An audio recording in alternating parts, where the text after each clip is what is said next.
আমি বিচার চাইছিলাম, অনেক চাইছিলাম। এই দেশে পশুরে বাঁচায়, মানুষ রে বাঁচায় না।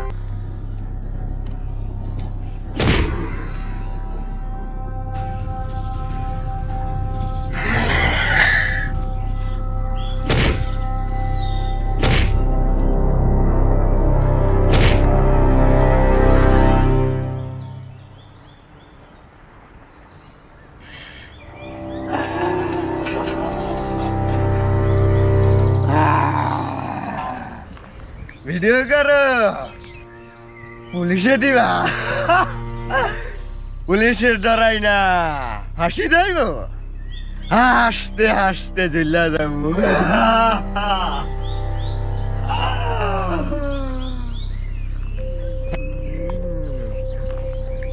জানো, পৃথিবীর সবচেয়ে ভয়ঙ্কর পশু জঙ্গলে থাকে না, থাকে মানুষের ভিতরে।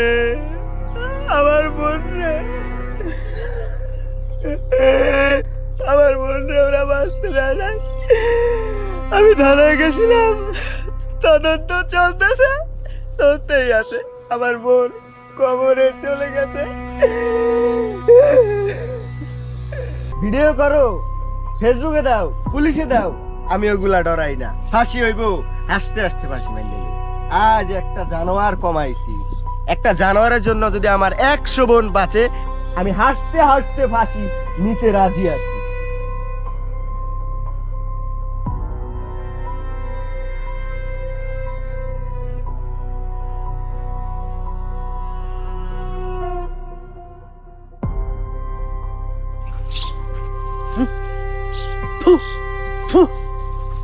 রাষ্ট্রের সরকার যখন ধর্ষকদের বিচার নিশ্চিত করতে ব্যর্থ হয়, তখন দেশের সাধারণ জনগণই হয়ে ওঠে বিচারপতি।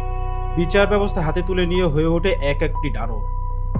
রামিসা সহ সকল শিশুদের ধর্ষকদের বিচার যদি জনসম্মুখে নিশ্চিত করা সম্ভব না হয়, তাহলে প্রতিটি বোনেরই ভাই হয়ে উঠবে এক একজন ডানো।